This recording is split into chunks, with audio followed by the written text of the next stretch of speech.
So hello and welcome back everyone to Intermediate Ancient Egyptian Hieroglyphs, the penultimate week. So I hope you're looking forward to reading a bit more autobiography this week. Of course, I mentioned, I think last week, that our Beyond Intermediate Ancient Egyptian Hieroglyphs course is available to book, and that covers some of the last grammatical forms that you haven't covered. However, after that, you can then proceed on to reading courses. And I don't know, Joseph, would you like to explain how they work? Oh, well, basically, we look at a text in detail. So we go through all the grammar on it. We go through all the stuff again, all the stuff we've not done. I mean, not the very basics, but we go through them carefully and slowly, so you can just basically put into practice all the stuff you've learnt on the first four courses, isn't it? So yeah. Yeah, so we Uh, don't necessarily do an advanced course because at that point you just start reading the text. yeah, ones we've done in the past, we've done the Steel of Hawaii at Celebi Al. We've done some letters from Lahoud. What else? We've done some temple reformers, people fixing up temples and things. What else have we done? Anyway, Yeah, we do there's a real various things. range. Yeah, Joe likes to do well, near on full texts as well, so you get a broader glance, a broader understanding of the text as a whole rather than easier excerpts. So it's quite a nice way of doing it. So yeah, you study from beginners for a year, and then from that point on, start reading lots of different texts. And of course, Joseph is very good at talking about the archaeological and historical context of those as well. So you learn a bit more about the culture alongside the language as well. So they're really interesting. Highly recommend. So hopefully you'll join our next one, which we will plan for some time in the new year. But I think for now we should get back to intermediate level before we get ahead of ourselves. And yeah, thank you so much, Joseph. I'll hand over to you again, as always. Any questions, feel free to email me at events@ees.ac.uk. Thanks, Joe. Okay, thank you, Charlotte. Yeah. Okay. First things first. Homework. Now, this was a difficult homework, especially question three, because there's one key bit which, if you got wrong, it messed up the whole thing. Which unfortunately most people did get wrong, but it's fine. I'm not bothered about that. I expect you to. So it was difficult, that bit, but yeah. Now let's have a look with the first one here. Well, let's do what we've got first. We've got a stroke there, so that leaves us with that. Then we've got your demonstrative, which you obviously went home and learnt all your sheets assiduously, spending all your spare time on the bus or wherever learning your demonstratives. And then we've got preposition are. Now, this one, when you look it up, this kind of basket of roses, like those guys in Leicester Square used to go like basket of roses for the lady. Like it's like, looks like one of those things. It's actually a bundle of flax thing, but this reads jur. And then we've got an F on the end. Okay. Next one, we've got nen, which you also should have learned. And then we've got a stroke there. And we've got a stroke there, and then we've got plural strokes afterwards. So this one, it's not been assimilated into the plural strokes, the strokes. That shows that that's an ideogram, and that's nature, God. Next thing, nen. That's something we did last week. Now this one's a bit trickier to split up because we've got ma'ar T. Now the thing is, it's got the phonetic complements for ma here. Then that one for the sickle, we've got ma'ar here, the triliteral. So we've got ma'ar, yeah, plus ma. Okay, so the ma is there, so we can get rid of that. So we've still got ma'ar. You notice though it hasn't got an I in phonetic complement. Now the reason for that is because it doesn't fit into the space. It should really have one, but it's one of these words where they don't like it to fit into, if they don't like to mess up their nice square.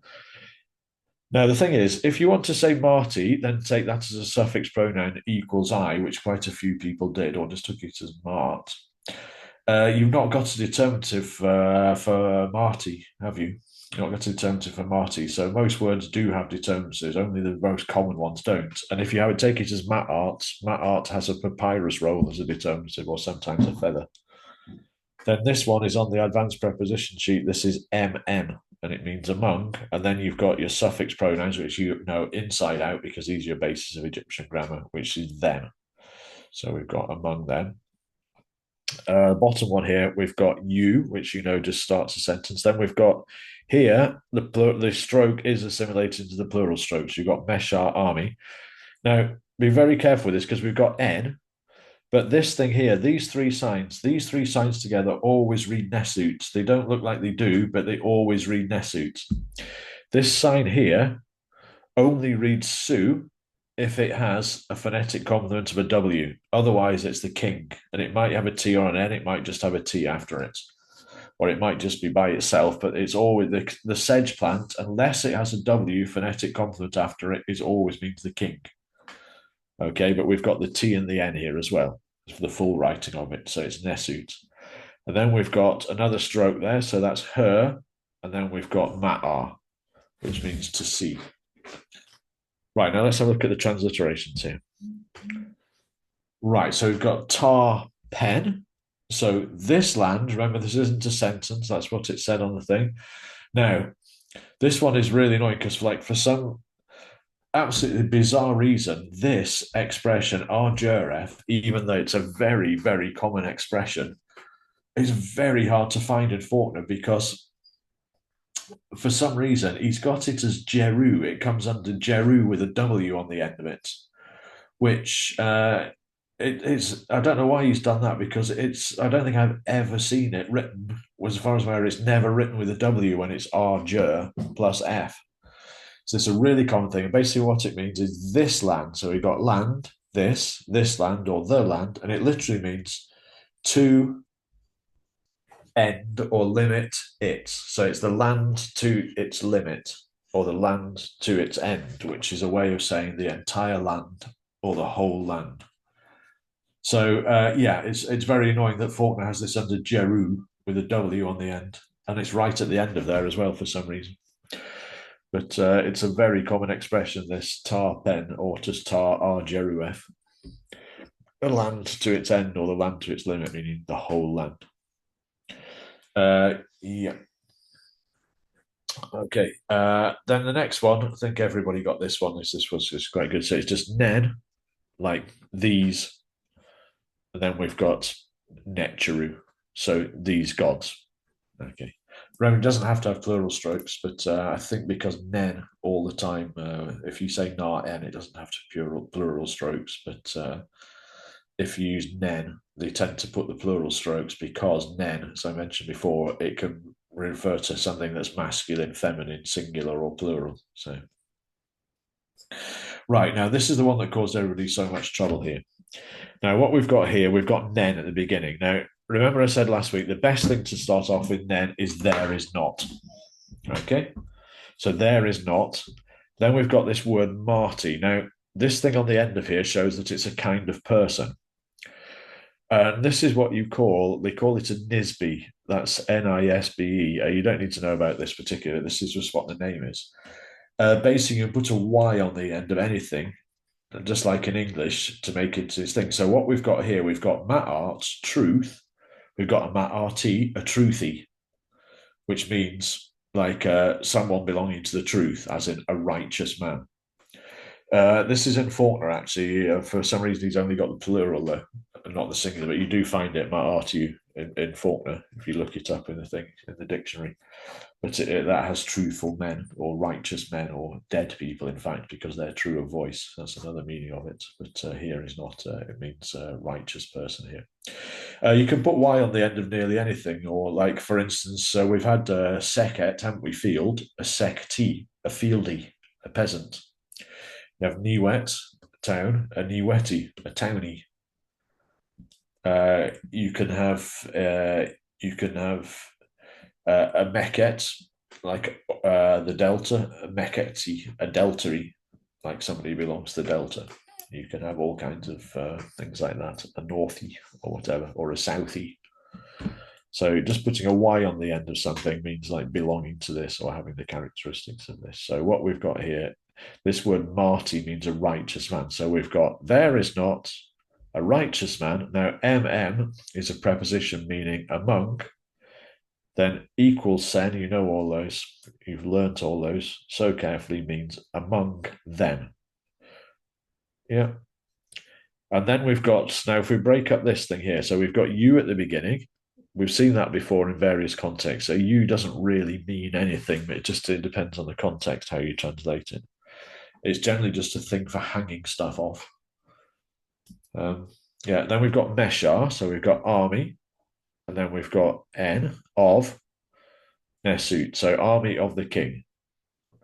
And then we've got the preposition her, so upon, and then ma'ar, which is seeing. Remember, as soon as you come across a verb or infinitive, just put the ing on the end of it. So ing. So what we've got, if we just ignore you for the moment, we've got army of the king upon seeing. Right, now remember, this is what we call the pseudo-verbal. This is on your sheet. So this is the way of saying the army of the king was seeing or is seeing. But the thing is, because it's continuous action, you're better off saying watching here. And this comes, in fact, from Tutmosis III, because the king is doing some feat of daring do. And then we've got you while the army or the royal army was watching. Okay. So if you look on the sheet, the pseudo verbal sheet, you plus noun plus preposition plus thing is used, plus her plus infinitive is usually while. Okay. So, got any questions about this? Because I know this was a difficult homework. I was very impressed. The main thing is that everybody got the grammar right on it. Just about everybody got the grammar right on this. So, right. Okay. Right. Well, you can go over this anyways. Oh, I've got a question here. Somebody got. Okay. Oh, two questions.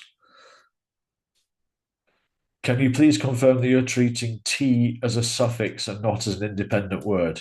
Yes, I am. In fact, only the Y is the suffix. Art is the noun. The T is the part of that. It's a feminine noun. So, yeah. So it's art as in truth with a Y on the end. Truthy.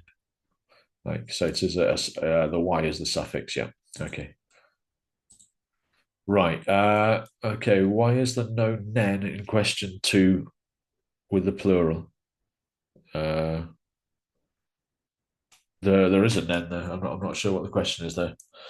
This is the nen here. This thing that reads nen with an N as a phonetic complement. Oh no, no, you see no nen n. Ah, yeah, okay. Sorry, I didn't see the thing there. Yeah. Alan says nen is followed by an N for plural. I'm not sure. Well, it's only got one N there. That's a phonetic complement there. It usually has two N's if you feel, but it doesn't always have that anyway for a plural. I'm not sure he's correct about that. It's not always anyway. It sometimes is, I think. Yeah. Okay. Uh, yeah.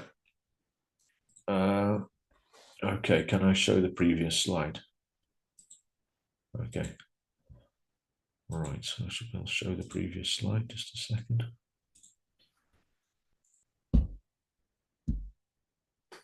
This one here. Yeah. Okay. Have you had a look at it now?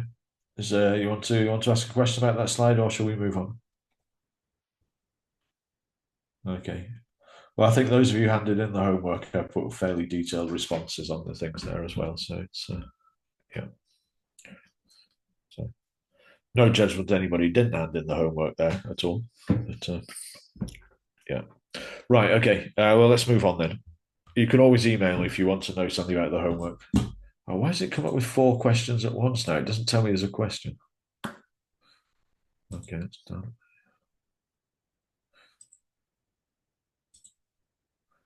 Oh, I wanted to see the transliteration. Okay. All right. Okay. Yeah.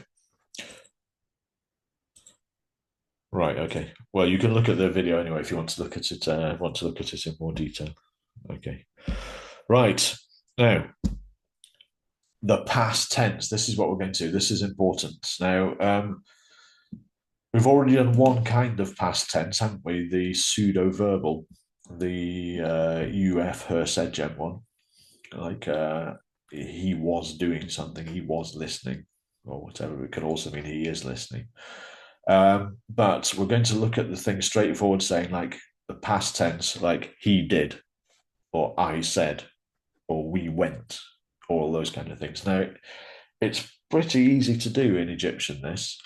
You'll find that most grammars and books start off with, I don't think Alan does because he's quite sensible at this, start off with the so-called present tense and things and Sejam F forms, which are incredibly complicated in Egyptian. There's the straightforward things, but the past tense is it's fairly easy, and also it makes you be able to read much more interesting texts immediately because all the present tenses and all the things like that are usually in religious texts or are usually in kind of like difficult things or coffin texts and stuff as well. But in the past tense, you can read all about history and exploits and daring do and things. So now the simplest form of the past tense now is called the U Sejam NF form.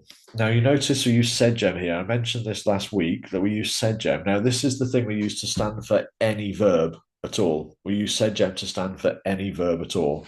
When you use F to stand for any subject, especially any suffix pronoun.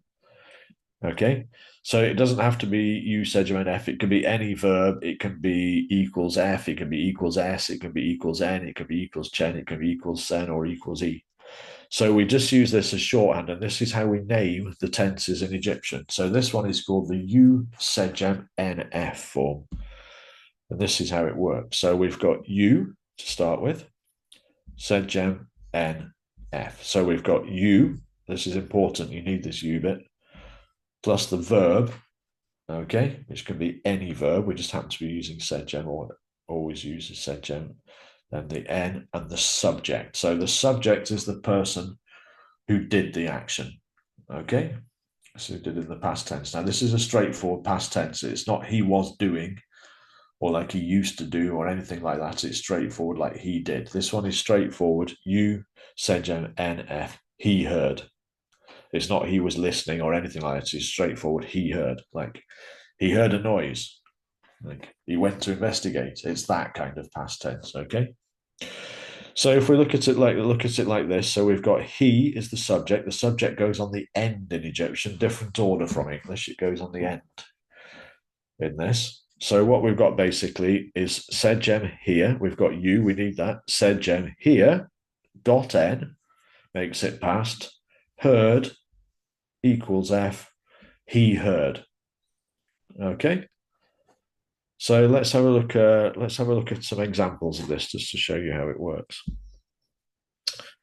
Right. First of all, we've got the you there. Okay. Now this is thing to watch out for as well. If you've got an n plus a suffix pronoun after a verb, which you can see here, we've got an n and e. It's nearly always going to be a past tense. There are other things it can be, but especially if you're reading a story or you're doing something in a history or an autobiography or something, first thing you should go for if you see an N plus any of the suffix pronouns or even just N plus a noun after a verb, you should start thinking this is Sejam NF, this is a past tense. We've got a stroke there, so that's a single word. Then we've got a man after it. So if we've got a noun plus one of these, you can't have an ideogram which has got a person on it as well.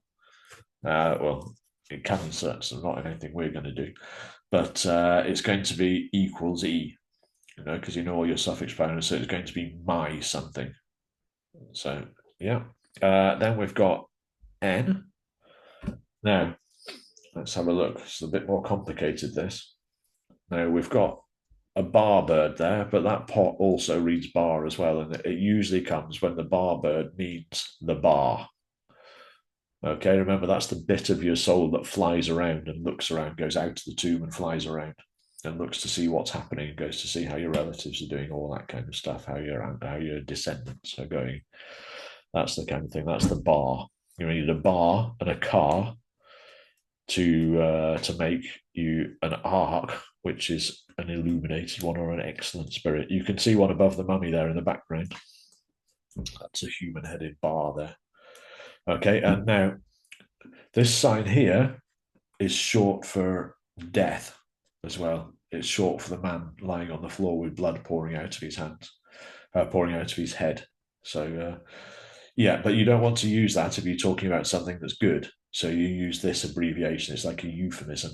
You use this kind of forked stick. You don't want to say it's about yourself. You don't want to do yourself having your own bar, having blood pouring out of its head and stuff, because that would kind of imply that you had a violent death, which you really don't want. It's quite funny actually. Some of the enemy ones, they're actually hitting themselves on the head with an axe, and there's blood pouring out. So it's just like saying you're an enemy of the king, you're already dead. They put that on the foreigner thing. So yeah. So what we've got, so this word is bar. Now, the bar is not a person. So it's not going to be a type of person that. So that's going to be the suffix pronoun. We've already got a determinative for bar. It's a dead kind of thing. It's a dead person. So we've got another person here. So that's going to be equals I. Right, so what we've got you, then we've got these horns read wep, it's a biliteral, plus P to make a phonetic consonant. Then we've got N equals E. We've got the determinative here, okay, which, see, wep means to open, okay? So wep has got, it's got this kind of cross thing for things like crossing, like opening, like the hinges of a door or something like that, or things which move, whatever.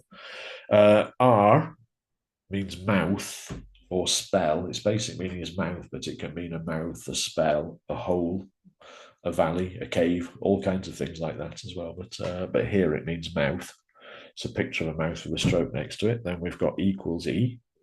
So that's going to be mouth, my. So my mouth. Then we've got N, two. And we've got bar equals E, my bar. You may think this is looking a bit strange, this, because this is actually from the dispute between the man and his bar, which is a work of Egyptian philosophy about why a man should continue living, or if he should continue living, or well, it's been debated about what the thing is actually about, but it's basically a conversation. The thing says, "To whom shall I speak today?" says the man, and then he speaks to his bar, and he has all these complicated philosophical things about children and inheritance and the state of the world and all sorts of things like that. Yeah, it started halfway through, but just recently, I think it was just last year, in fact, that Marina Escolano Poveda from the University of Liverpool just happened to be in some little kind of local museum in Mallorca, which was just displaying some papyrus, which I noticed actually a lot of it was upside down. Noticed that they actually had the beginning of the dispute between the man and his bar, which nobody has ever seen. And now she's working on publishing it as well, which is super interesting because that's going to give us some proper clues about what the thing was actually about. But anyway, back to the grammar. This is from the dispute between the man and his bar. And this is what he always says, well, nearly always says, when he's replying, when the bar says something to him, he replies with this. So we've got you plus verb plus N plus subject. So what we've got is the verb is to open. So we've got you. So we've got open dot N. So opened makes it past tense equals I as the subject. So I opened, we've got. So we've got I opened, okay? So we've got you. We just need that to hang the thing off to show that it's a specific verb thing, because this is how we need this here. Verb, open, putting an N after it makes it past tense, and then we have the subject. So that means like open, opened, I opened. Okay, so remember it's in a different order from English. That could be something else there as well. It doesn't have to be like equals I or equals F or equals S. It could be the scribe or something like that. So it could be the scribe opened his mouth, but just instead of that, instead of the equals I, we would have the word for scribe. So, or it could be the bar himself. So it's like the bar opened. So the main thing to do is to remember, so if you've got the N after it, so you've got open, when you look into the dictionary, find it's a verb meaning to open. Opened, past tense, then you get your subject afterwards. Okay, so I opened. So we've got you wep any, so I opened, then we've got my mouth to my bar. Okay, so you wep any, R equals E, N bar equals E. You'll often see the word R for mouth, especially the Germans do it as ra when you see it in transliterations. There's not really much basis for doing that at all, but I think they like to do it just to distinguish it from other things. But there's no reason to do that at all. But you will see it in quite a few books in transliteration as ra. But, okay, so we've got I opened my mouth to my bar.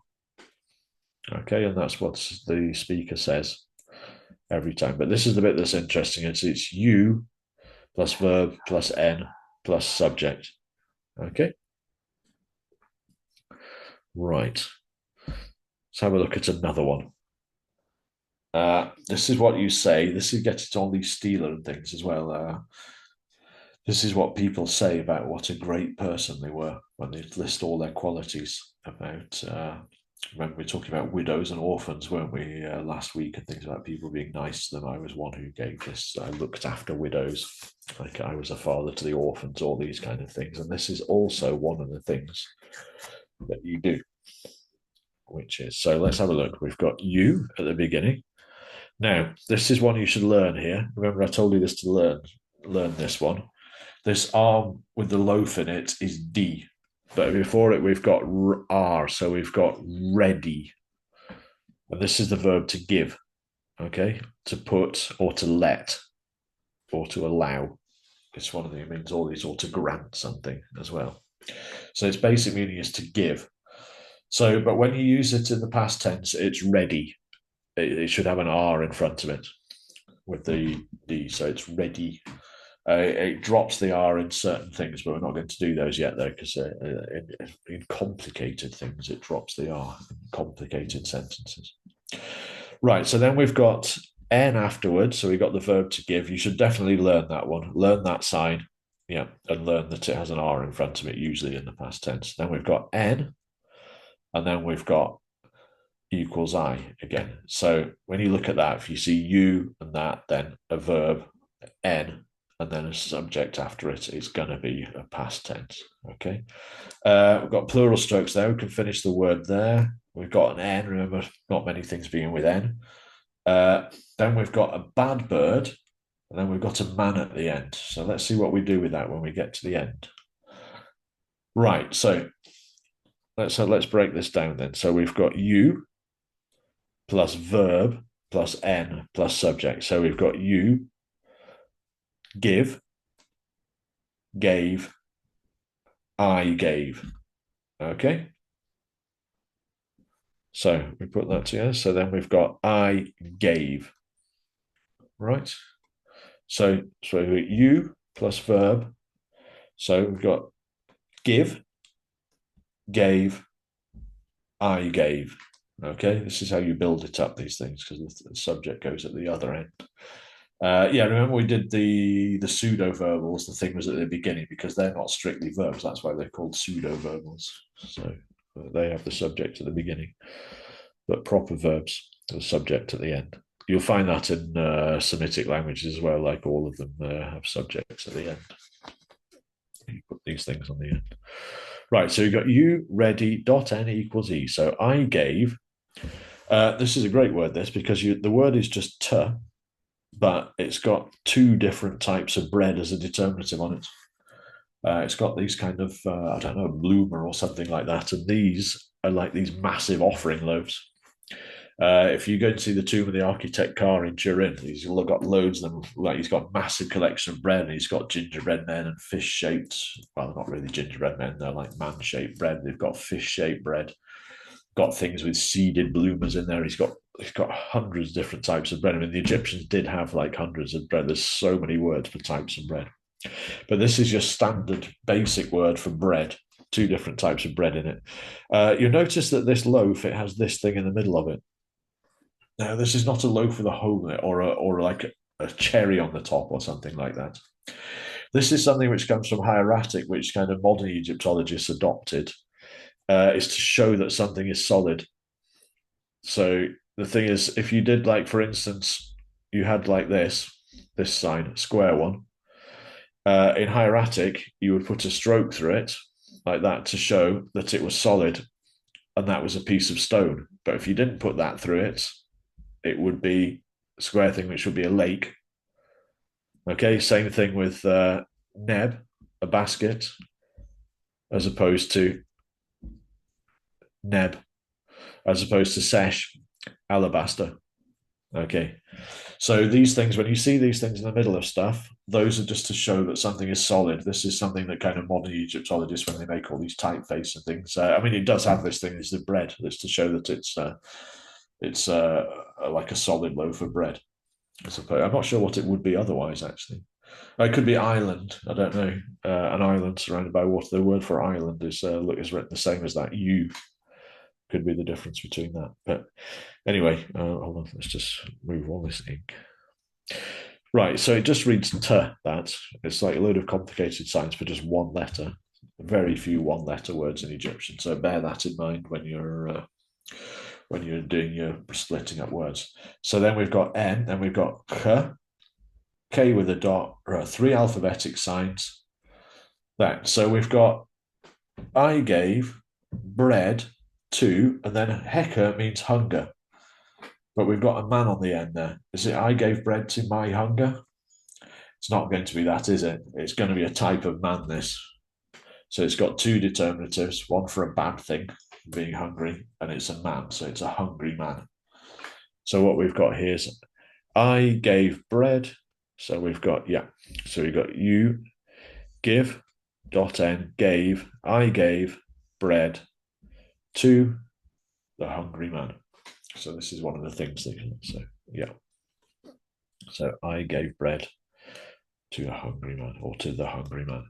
So the thing is, it's quite an odd thing. Like you would think to say, I used to give bread to the hungry man, or like I always used to give bread to the hungry man, or something like that. It sounds like he's only done it once with this thing, but so I think it's pretty much the same usage as English. That yeah. Okay, right.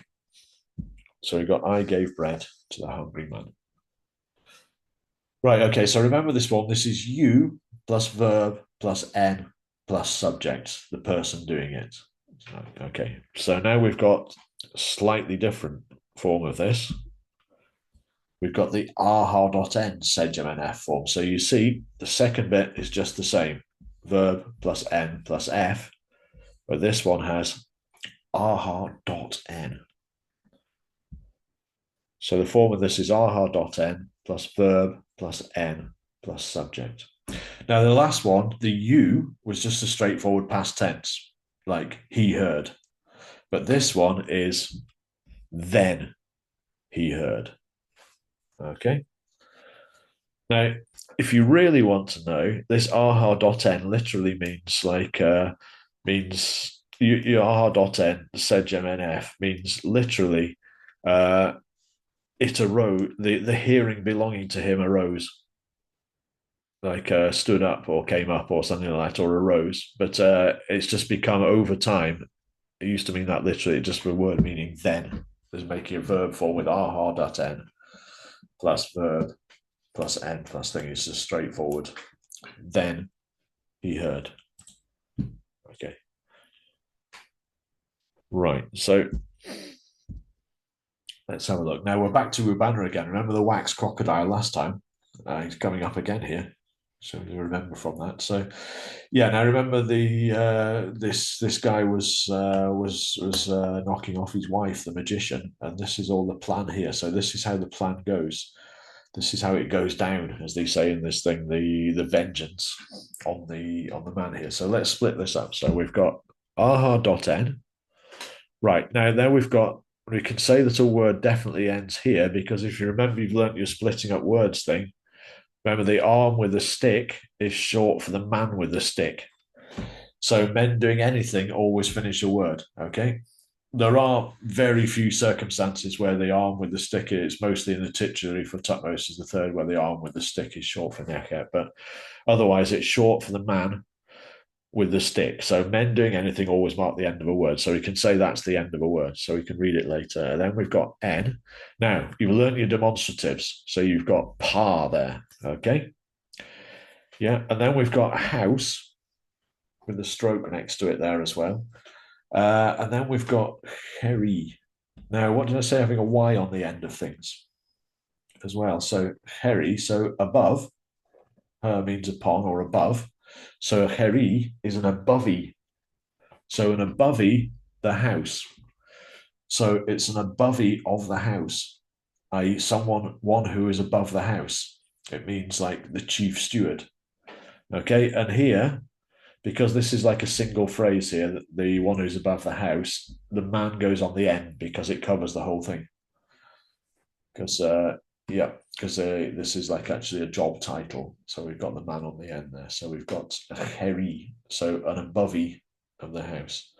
Then we had this last week, didn't we? We've got the par, we've got no R here. Then we have the mezek, the crocodile. Now this time we've got, well, there's an N again. We've got plural strokes. Let's see what else we can split up with this. So that's the crocodile of wax we had last week. So we've got a stroke there. So it's going to be just one sign. So that leaves us with R, SAR. Then we've got an F straight after a noun. So that's going to be equals F, isn't it? Then we've got R again. We've got mu, water. That could be a determinative. They don't tend to write the stroke next to water when it means water, like an ideogram for some reason. But it's not going to be, again, as I said, virtually no one-letter words. So it's not going to be a one-letter word, which is R. So, right. Now let's split up. So we've got the vocabulary here. So we've got aha.n, but this is ha, Pac-Man on a stick, biliteral reading ha, the ah phonetic consonant, and then we've got an arm. So it's ha-ah. And then it's something with force, violence, or effort. And ha-ah means to throw. Okay?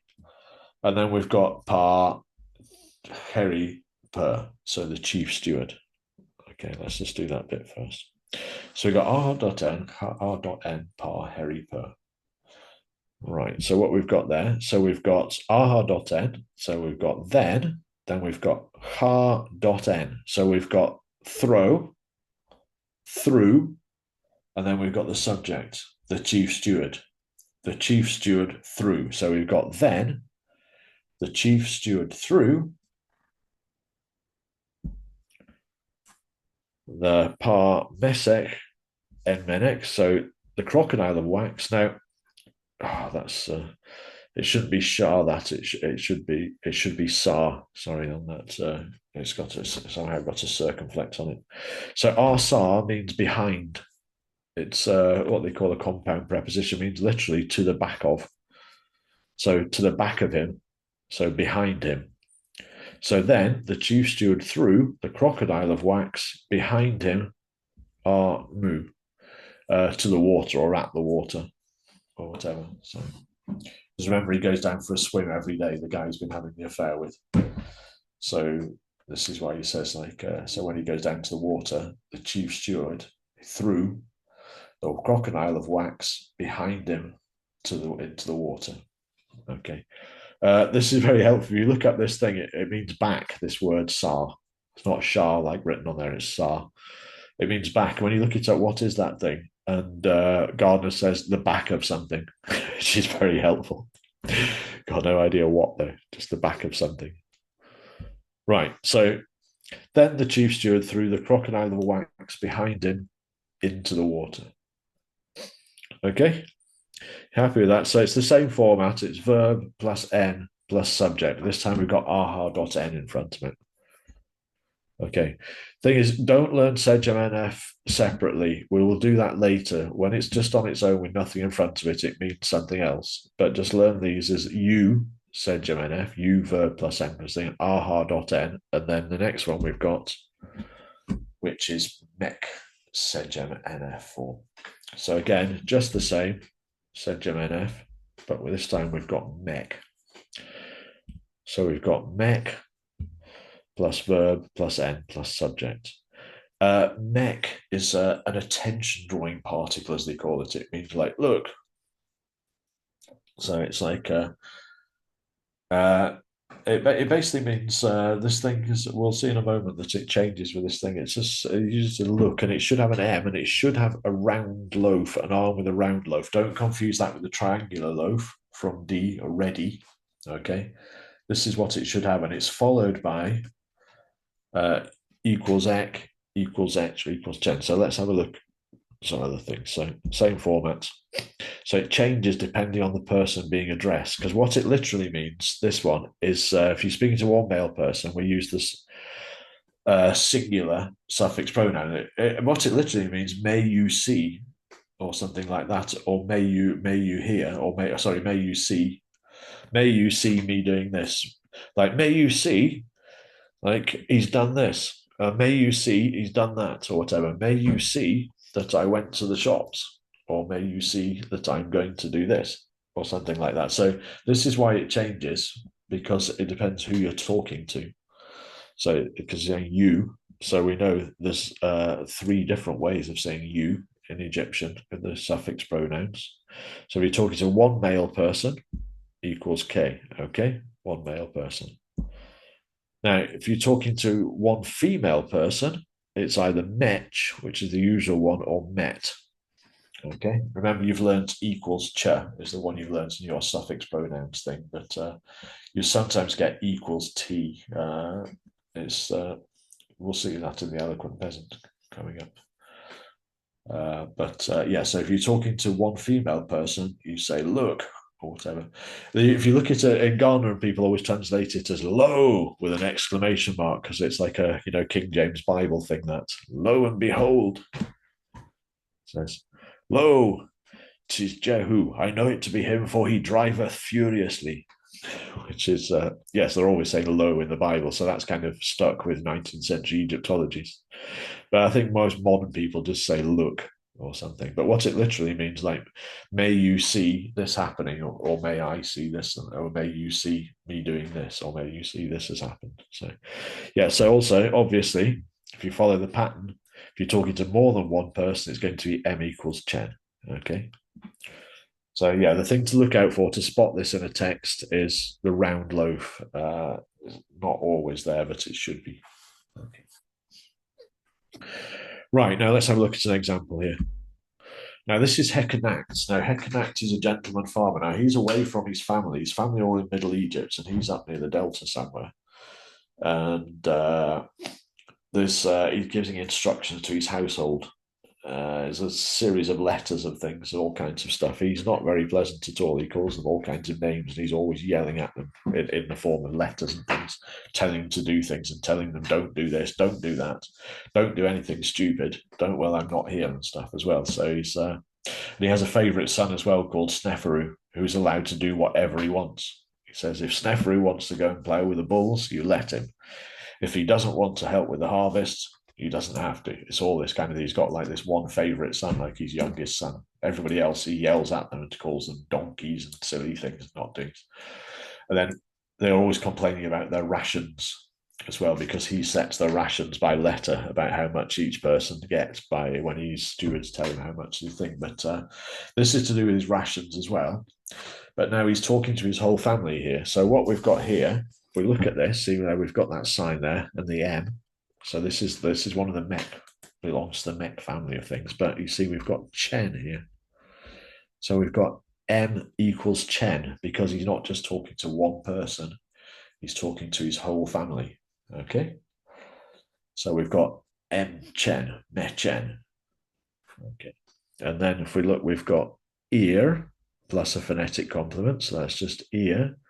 Then we've got N after it. So that's a verb plus N. And now you've learned your suffix pronouns. This is the first person plural one. So this is equals N. So what we've got there, we've got mech, or we've got mechen as it happens here. We've got a verb plus N plus N. Okay. Yeah, we'll do the next bit later. So we've got M equals Chen, ear dot N equals N. Okay. Now, the best way to translate this with mech is what they call a present perfect in English. I have done something. We have done something. You have done something, like she has done this or whatever. Says, look, he has arrived or whatever. That sort of thing as you get. So that's the best things. The other ones are straightforward past tenses, like, you said F. He heard, straightforward statement, he heard. Aha.n said F. So then he heard. Mech said F is, look, he has heard. So it's like it's more relevant to the present. Okay, right. So chen. So look, verb plus n. So we've got do, do or make or thing or whatever. So we've got do, done, we have done. Okay, right. And then so let's have a look. So look, or we have made, we have done. And then let's split up this next line and see what we've actually done. So again, so we've got do, done, we done, or we have made, or whatever, or we have acted, but what we was actually made here when we see what's coming up next. Right, so again, splitting this up, we've got plural strokes there, plural strokes there. Right, okay, so that's going to be one word, and then you'll recognize that immediately as again, same first person plural suffix pronoun. So that's we. Or in this case, it's on the end of a noun. This is aku, which means it means literally things brought in. It means provisions or supplies. So we've got we have made supplies, our supplies, and this expression means are, like in relation to. Now ked with this papyrus roll always marks the end of a thing. Nobody knows why there's a new pot in there, but always when you write ked, there's a new pot in it. It might just be to fill up the space. That's because there's a few words like that. And then we've got n, and that's again, that's a piece of a canal with no stroke or anything next to it, so that's going to be a tone. So we've got h, a, p, y. Happy, you may know the god Happy, little green chap, like a baby with his finger in his mouth and the side lock and things as well. And he's the god of the Nile because happy actually means inundation. Right, so what we've got here, so we've got, we have made our provisions with regard to, it means literally with regard to, ked means form or size or shape of something. So what it means literally is with regard to the shape of the inundation. Okay, so if you want to put that, just put that into English. So we've got Arku equals N, Arked N happy. Yeah, as to say, it's not definitely plural Arku. It's quite often just treated as a singular, but yeah. So we got Arku N. So we have made our provisions. This is literally with regard to the form of the inundation. So our rations in relation to the size of the flood. So that's basically saying he's actually criticizing them there because what he says, look, we have made our rations in relation to the size of the flood, as in the people up there. But and then he goes on to say, you seem to think we're made of stuff, says we're eating people out here. You think the flood's big enough for you to just eat whatever you want to carry on eating me out of house and home and like all those kind of things. So he's basically contrasting with like how frugal and how sensible he is, like and his staff up in elsewhere, where his people at home are a bunch of wastrels and spendthrifts and stuff. So it's basically, look, we have made, but this is the important thing: is look, like make, made, we have made. Okay, yeah, right. Now this means that we can continue with the stealer of Sebek Hu, or Hu Sobek, if you wish to call him that. Nobody's quite sure which way around it, Chris. Remember where we were up to in the stealer? That we'd done most of this bit here on this. We've done most of this bit here. Remember, this is the most exciting that happened in his life. That His Majesty had gone up to Retinue to go and smash the Mentu of Hotep, Mentu of Hotep. Sorry, the Mentu of Sechet. He'd gone up to Retinue, and then he'd made a good decision to come home. Okay, yeah, or he'd made a good decision to go to go home for the sake of life, saved health and prosperity. But we're going to carry on with this bit because this is the rest of his exciting thing here. So if you remember we did last time, this is the background. So these are all narrative infinitives. You see, these are different from the things here. So we've got Wedjar, so proceeding of His Majesty. So that's just straightforward infinitive. That's a subject. In a northward direction, in order to overthrow the men you have set out. Remember, we did all this before, yeah, okay? So we've got arrival of His Majesty at a district, Sekmem, its name, a district called Sekmem. So giving His Majesty a good head or a good start, so making His Majesty a good start, consisting of proceeding our Henu home to the palace of life, prosperity, and health. Okay, so that's the background there. Okay, so remember all these things are infinitives.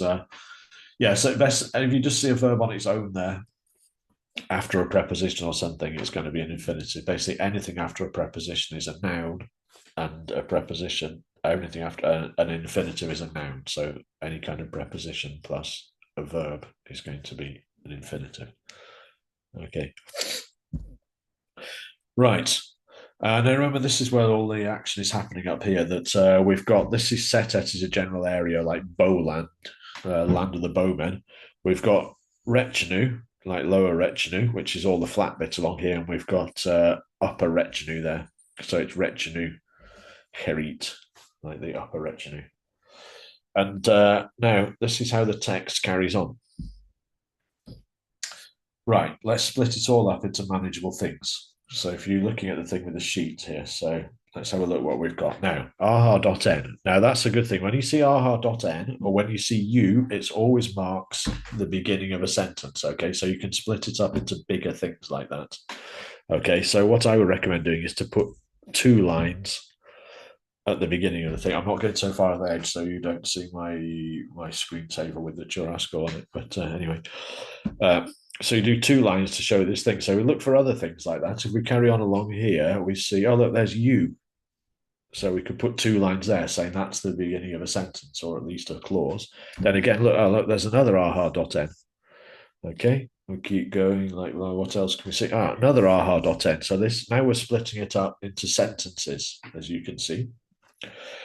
So if we go along here as well, we've got, oh, look, there's a land with no T or stroke next to it. So what's going before it is going to be the name of the land. And we've already seen that. Okay. There's a man. Okay. A man. So that's going to be the end of a word. And then we've got, see, that's a verb actually. So then we've got an N after it and we've got an S, but we can confirm that that is just thing because look, there's an easily spotted preposition there. Okay. NR. Now again, land with no T or stroke next to it. And again, we know that this is the beginning of a sentence. So that gives us a word, and that's confirmed because we've got a bad bird. Note the round tail. The bad bird never reads anything. Okay, if it's got a square tail or a forked tail, it's a swallow and it can read were, or it does read were. I don't think it's ever used as a determinative. Okay, so we split that up. Right, again, we've got a stroke there. Okay. What else we got? Plural strokes. Well, we know anyway that's the end because we've got the beginning of something with aha.n. Okay, so we can put that there. Let's have a look what we've got. Well, we've got a cross there as a determinant. You see, we've got 3 letters there, so that's a sensible thing in a cross. Then we've got an N after it. Okay. Again, plural strokes, going to be the end of something. Then we've got another stroke there. That's next to new. Now you recognize that immediately because you've learned all your indirect genitives. Okay. There's more plural strokes. And it's a man as well anyway. So that would definitely mark the end of something anyway. Again, you've got your preposition there. NR. And then again, we've got a man and plural strokes. And you've seen that word before anyway. That's another thing because texts often repeat things that you see lots of times. They repeat the words lots of times.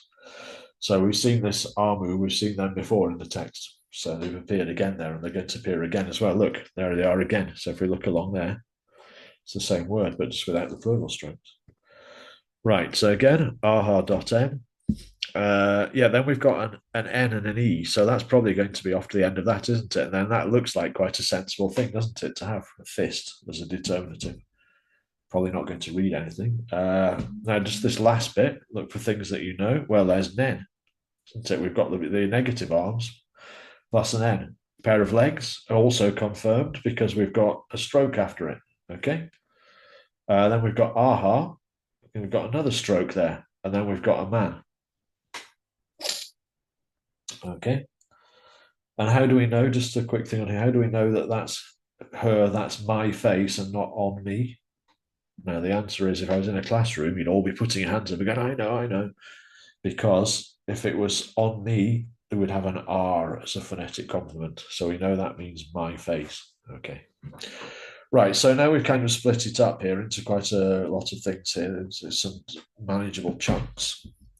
We can start trying to translate it. So let's have a look. Right, so we've got aha.n. Okay, we know that means then. Okay, now we've got, this was the foreign land. So we've seen this before. So that's sekmen, isn't it? So that was a biliteral reading sek, two phonetic complements, one on either side. And we've got sekmen. If you remember, that was Shechem from the Bible. Then we've got Kerry, the verb to fall. Okay, just remember when you're doing Sejam NFs, aha Sejam NF, when you're doing aha.n Sejam NF, when you're doing U Sejam NF, when you're doing Mex Sejam NF, the verb is never going to have anything on the end of it. It's not going to have I's, it's not going to have W's, it's not going to have T's, it's not going to have anything on the end of it when it's a straightforward past tense. So this is from the verb heri, which is a weak verb, but it's just her, okay? Then we've got N, S. Okay, I've got a question here, just a second. Actually spotted it this time. Why are there greater than less than signs in the type version? Because the reason for that is because I put those in to make it easier for you. Because there's it's smashed up on the thing there, and there's they're actually missing those signs. All we've got is the fallen man, so which is really an abbreviation for the verb heri to fall. So this is why I've put those things around there. There should be an N in there as well, but there isn't. It's there might be one, or it might just be a scratch. But it's when you see the original. Well, you've seen how scruffy the original is anyway. Yeah. Okay, so that's that. They put those in there because those are restored. Okay, these things because this is restored by me just to make it easier for you. See, because it's a good text this, and I don't want to make it hard for you. Right, so we've got her, N, S. So again, so you've got a verb plus an N, it's going to be dot N. Then we've got equals S. So we've got aha.n. Let's have a look. Aha.n, sekmem, her, N equals S. So let's have a look. Right. So we've got then sekmem. Like what we've got then, we've got her. Like we've got fall, dot N, fell, and then we've got equals S. It fell, or she fell. Remember, all foreign lands are treated as feminine, so sekmem. This isn't that usual at all, in fact, to put the thing first between aha.n, but they like to do it if they've got a really long subject. Like, for instance, the eloquent peasant, when we were talking about it before, it says, one of these donkeys, which the peasant had brought to him from Wadi Natrun, he ate a piece of barley. So they tend to do that if you've got a really long subject that you put rather than putting it afterwards, rather than putting her dot n sekmem, they prefer to put sekmem her dot n equals s. So we've got then. This is after he's set all the scene with all the narrative fencing. Sekmem, fall, fell, it fell. Then sekmem, it fell. Okay. This is in the sense of an ambush, as it fell upon us like a wolf upon the fold, like in the Bible, the Assyrians in the Bible. Yeah, and then next bit we've got it's fairly easy. Kenar, so together with Rechenu. This is great. This word chezet. Okay, I'm going to translate this as the vile Rechenu. That's a traditional thing because chezet means weak, cowardly, horrible, small, all these kind of things like that. But the thing is, whenever you mention a foreign land, even if they happen to be your friends at the time, they've always got to be chezet, like cowardly or wretched or all those kind of things. So then Sekhmem it fell together with a vile retinue. Retinue is always vile, even when it's under Egyptian control, or even when people from retinue are fighting with the Egyptians against somebody else. It's always vile. This is what any kind of traditional enemies of Egypt are always described as chesed, as in weak or vile or cowardly. Right, okay. So you see, the thing is, we've got then, Sekhmem, then we've got verb plus n plus subject. The subject is it, referring back to Sekhmem. Okay, so then Sekhmem, it fell together with a vile retinue. So this is an ambush, basically, because we'll see how we know it's an ambush in a moment. So we've got, let's break this up. So we've got you, then we've got a man straight on the end. So it's not going to be a determinative for you, is it? Because you doesn't need a determinative. It's just a particle to put things on. So it's going to be you equals e. So that's going to be our subject. Got preposition her. Now we've got the verb iri, iri, which gives you the thing, which shows it's a weak verb. So we've got irit. So that's going to be an infinitive. And then we've got pek. And this again is meshar, with again the ideogram stroke has been lost in that. Peck should have a stroke as well. The way it's written on the actual steeler, I think the stroke is lost in for peck is lost in the plural strokes as well. They probably thought, it's going to look an absolute mess if I put two more ideogram strokes on that thing there. But peck means the back. It's the back end of a line. It means the back. You can use it for a country as well. You say like the back end of nowhere, like it was in the back end of Setjet, which basically means, the Egyptians basically also say the arse end of a country, basically, like they say in the thing. It's literally an Egyptian. Right, so what we've got, you, e, her, iret, peg, mesha. So this means literally, I, upon doing the back of the army. Okay, so literally, I, the subject, upon doing the back of the army. Now, remember this one? We did this one before, haven't we? Last week. This is a pseudo verbal, isn't it? We've got subject plus her, like plus this thing. So it's like I was doing something. Literally, I was doing here. So I was doing, literally, I was upon doing. So I was doing the back of the army. So it's literally I upon doing the back end of the army. Okay. Then we've got while I was acting as rear guard. In this sense, you here it means while. It virtually always means while if it's you plus noun, but it sometimes means while if it's you plus pronoun. Yeah, so makes much more sense if you do that, doesn't it? It says then retinue, then Sekhmem, it fell together with a vile retinue while I was acting as rear guard. So this is why this is really important. This is really important bit of information. He was doing the back of the army or acting as a rear guard, and they've been ambushed. So he's going to be really, really important because he's an officer and he's got to get while the army turns round, he's got to hold off the enemy who've attacked from the behind or from the sides while the rest of the army turns round. Yeah.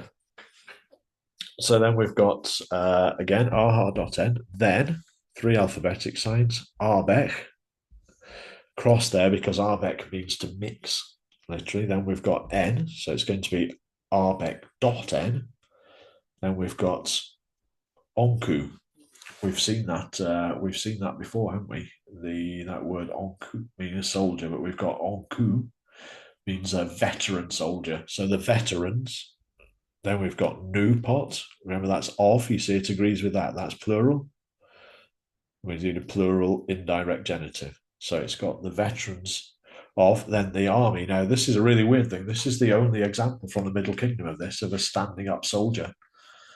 He's on there, he's standing up and he has a spear and a shield on the actual steeler. But again, it's Meshar, so it could be one of these cases where somebody said, like, can you draw somebody that looks like me on the steeler? So I get some kudos or whatever.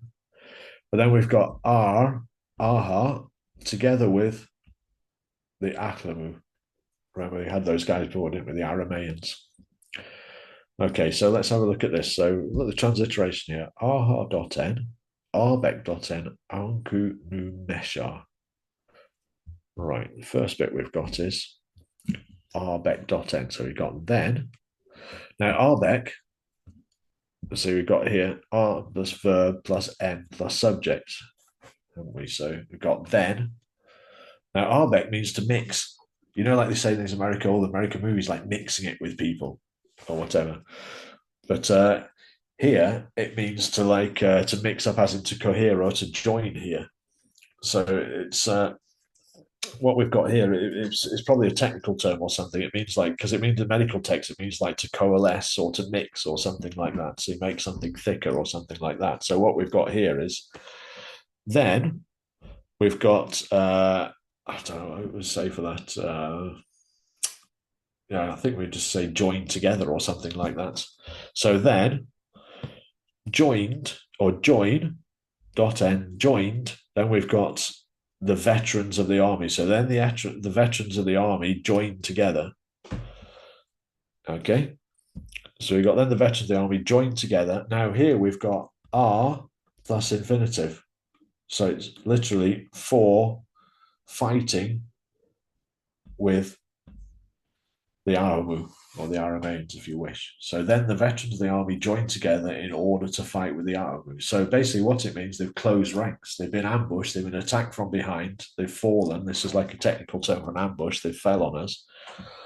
This thing. So this is really important job. This. So the veterans of the army, of whom Sebeku is one of them, I think he's described as an archer, isn't he, as well as an archer. He's in fact an officer amongst these people as well. He has to join ranks to stop them overrunning the back of the thing while the rest of the army turns round or gets in a position to fight. So this is why this is the most important thing, because he's going to save the entire army, as we'll see in a moment. Right, this time we've got aha.n again, and then we had that plus n plus I, and then again we've got that word atamu. So I think this is fairly straightforward, isn't it? Like seki, and the verb is seki, it's a weak verb. It's got a fist on there, but it often has an axe as well. It means to knock something down. You use it for trees and things, to fell something. I think fell is quite a good word here as well, because they often use that for punching, for boxes and things as well, don't they? Like he felled him with one blow or something like that. Felled him with a mighty haymaker or something like that. But I think seki means to knock down, but you can use it for chop down as well. But here he's got a fist on it rather than an axe. So it probably means to maybe knock down without killing them. So anyway, right. So we've got sec. So we've got aha.n sec. So then we've got any. Right. So we've got, let's put this into that, the Aramaean. So we've got aha.n sec.n equals e atomu. So what we've got is, again, we've got aha n plus verb plus n plus subject. So we've got then, knock down, knocked down, I knock down an atomu. Then I knock down an atomu. Okay, now you think that's something to boast about, like you knocked down one man in a battle, but this is the difference between this thing that if even 50% of the people in your army knock down like one man, that's going to be an absolute massacre. So this is like a really big thing, is actually knocking somebody down in a battle. But you'll see in a moment how he's even more selfless in this thing, that it's like this. So we've got aha.n. Yeah, then we've got the ready again, the n equals e. Okay. And then we've got, this is a verb, ichi, which is ich. Okay. Then we've got to, which we'll come to in a moment. And then we've got the plural strokes there, f. This how, this is a biliteral ha, that's h with a loop, iron. How means literally shiny stuff. They often translate it as regalia, but basically, or weapons or things like that. But so what it literally means is these shiny stuff, whether it's weapons or armor or anything like that, or even just like nice clothes or something like that. It just literally means shiny stuff. Then we've got equals f on the end, so equals f. Yeah. Then we've got een, the preposition, that's going to be by. Now we've got onki, to two living ones, which we'll see. Don't worry about that at the moment. Yeah, N Meshar. Okay, right now. So we've got the hang of this, haven't we? We've got aha.n, ready.n equals e. Okay, so we've got then. Okay, then, like we've got gave, or in this case, it's actually let. So we've got then let, well, it's still let, isn't it? Equals I. So then I let, okay, and then this thing here is a new thing that we've got. This is, remember we had passives in the participles. This is one of the ways of doing them in verbs, okay? So we've got active verbs, the subject does the action. These are the ones we've all had so far. The king attacked the Asiatics. Yeah, okay, so the subject, verb, object. Remember that it goes the other way around in Egyptian, doesn't it? It goes verb, subject, object, okay? Now, passive one would be the action is done to the subject. So the Asiatics were attacked, okay? So that's the action is done to them. So remember, like who was done or whatever in the participles and things as well. So this is the action is being done to the subject. Now, call this sedgem to F. So it's basically verb plus to plus subject. Okay. It's fairly straightforward. This is not very common. So we got here is heard. He is heard. Okay. Right. So that is a way of doing this in this particular circumstance. This is not the most common way at all in past things. We will see the most common way to do it is this way, which you'll see later. So the usual way to do a passive in main sentence is just verb plus subject, and it's known as a passive sedgem F form. Usually, but not always, has a particle like you, aha, letter, or mek before it. So this is like, so we've got aha.n, sedgem, we've got the verb plus subject. So notice there's no n in there. If we had an n in there, that would mean then he heard. But if it hasn't got the n, if it's just got straightforward verb plus subject, it means he was heard. Okay. So then he was heard. Okay. Now, here's an example of this. In Many Seneb, he's described how he completed the refurbishment of the temple for the crown prince. He's done it all nicely. He's painted all the bits. He's got all the proper people to write in the inscription and everything as well. And then the officials from the royal nursery came northward. Now, because this temple is being set up for the king to be crowned, he's the crown prince or whatever, but he's still probably young or whatever as well. But these guys, because he's going to be crowned any moment. So the officials from the royal nursery came northward to inspect this thing. And this is what happened. So we've got aha.n. Now we've got this verb ma, to see. And then we've got, now look at this carefully because obviously we learnt your demonstratives. We've got na, n. So it's going to be these, isn't it? And then we've got car. We've got plural strokes, though. It's cart, but we've got plural strokes. So remember the feminine plural is kaut. So what we've got, aha, n, ma, na, n, kaut. So what we've got then is the verb is ma. So the subject is na, n, kaut. So it's these works. Okay. So we've got see, the verb to see, and then we've got these works. So the subject is these works, but you see there's no n in there, isn't it? If it was aha.n, so look at that. If we had like, aha.n, ma, n, na, n, co, that would mean then these works saw. That wouldn't make any sense, would it? But there's no n in there. So what we've actually got is then the works were seen, which is the way you say the works were inspected. Okay. So it is just straightforward verb plus subject. No n in there. No n in there. That's how you do. They were inspected. Okay. That's the usual way. So then the official gave me his orders for an important job. Now this one's a bit more complicated. This time we got neck because it's in the present tense. This is a direct quote from what the guy is saying. He says, look. And now if we split this up, we've got a papyrus roll there. We've got some water. We've got an ek afterwards. We've got par. And then we've got a stroke there.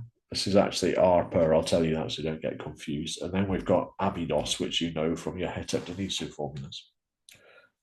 So what we've got is look, and then we've got a verb here, wedge. Remember, that's the one that's the wrong way around, where the phonetic complement goes second. It is the first letter, but goes second. Sawab, which means to cause to be pure. So we've got you're causing to be pure, the side chapel of Abydos. Okay, and Arper is a side chapel. Okay, so what we've got here is mech wedge. So the verb is wedge, which means to decree. But this has got a really long subject. It's you're causing to be pure the chapel of Abydos. So we have that. So that really, look, your purification of the chapel of Abydos has been decreed. So it's passive, yeah. Okay. Right, that's the usual way of doing a passive in narrative, as this thing is aha.n or u plus uh, plus verb plus subject, no n in it. Okay. Right, let's get back to Senek who. So what have we got here then? So then I let, now let's have a look what we go. We've got each dot to how f. Okay, each dot to how f. So we've got each the verb, then we've got two in the middle, then how f meaning his stuff. So we've got take is taken, his weapons. So his weapons are taken.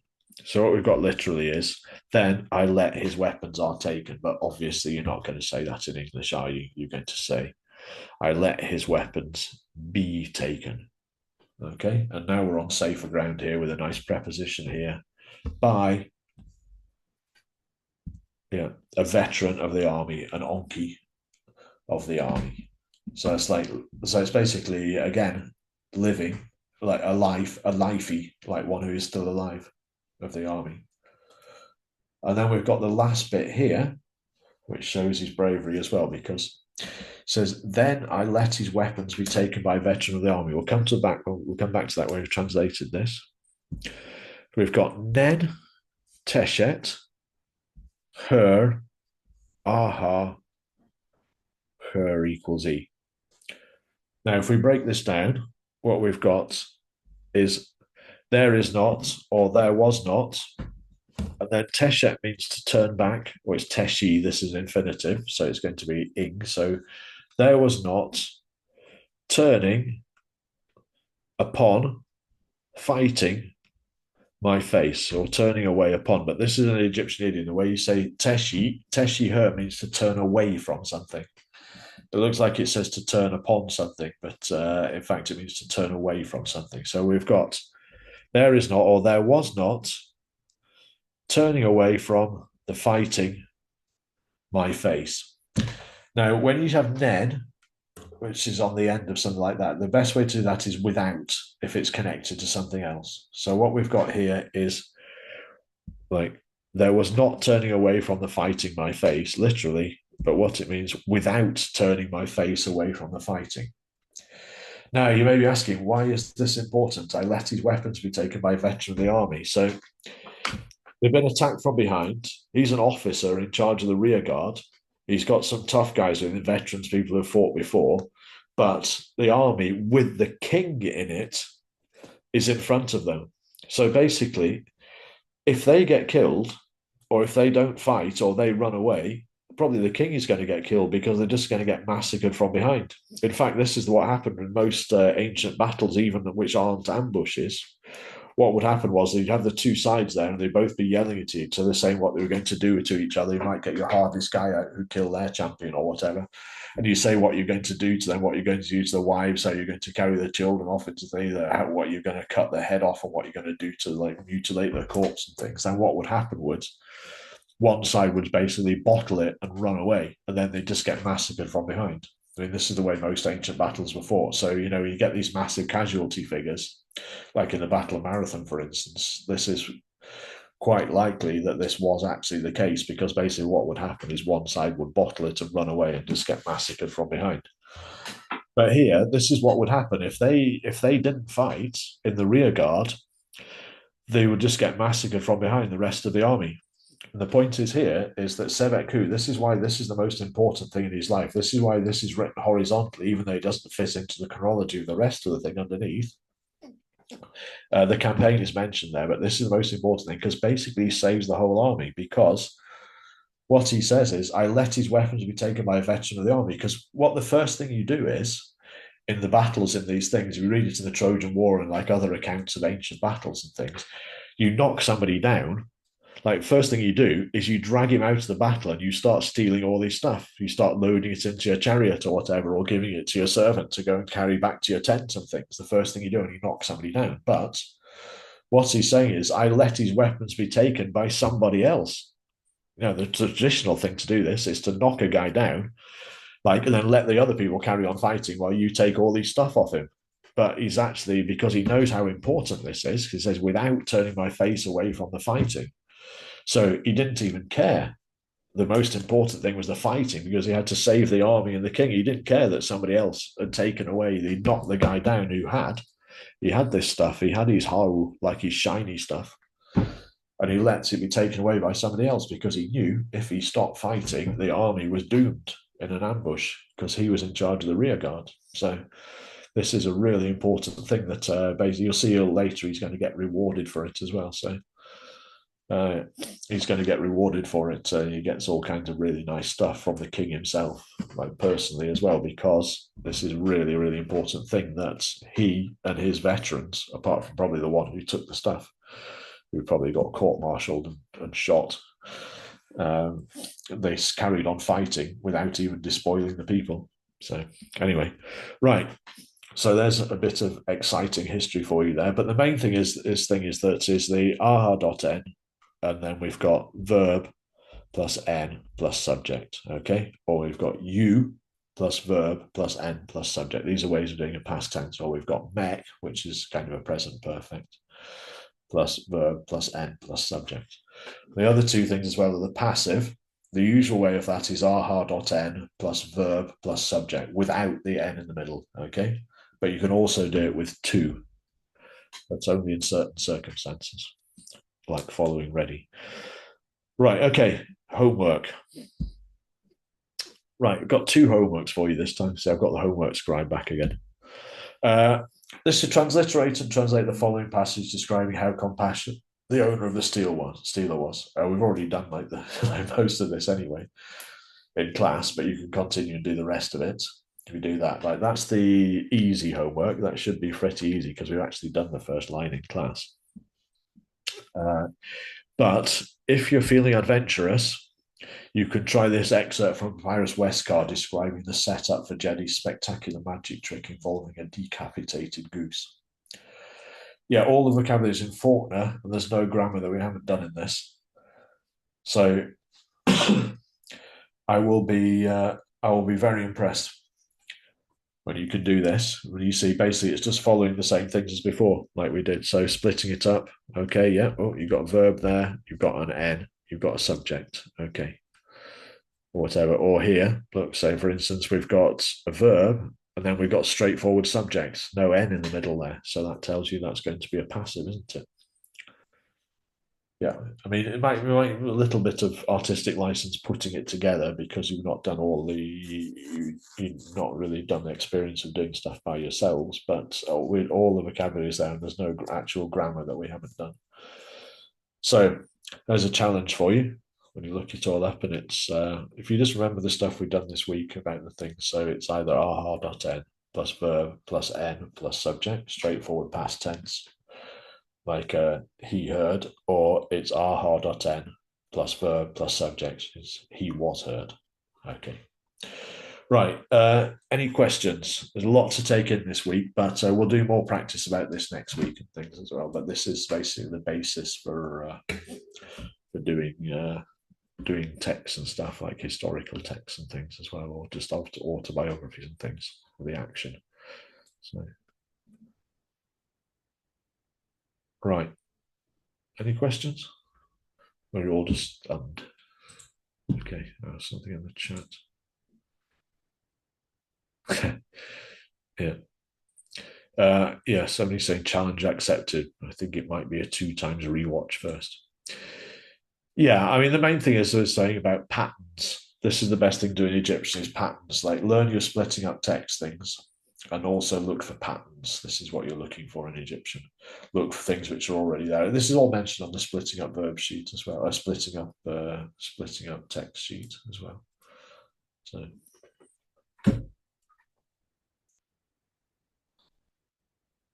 okay. So look at this. We're only on what intermediate you're already reading, doing by yourself for homework, proper Egyptian literature, and we're doing like a proper narrative stealer as well. Sebeku.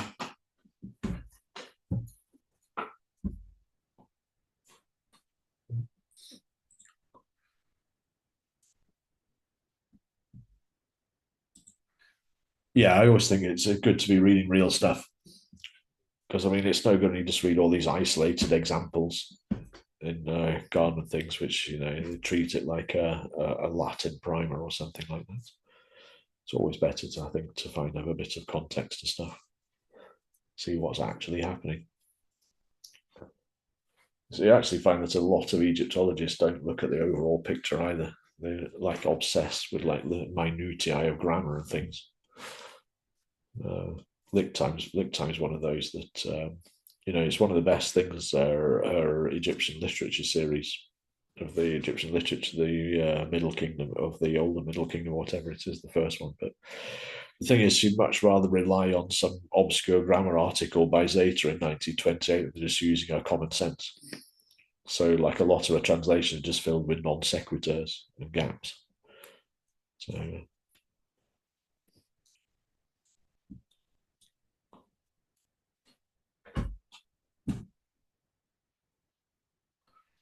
right, okay then. Well, we've got no more questions. Oh, got two more here. Okay. Oh yeah.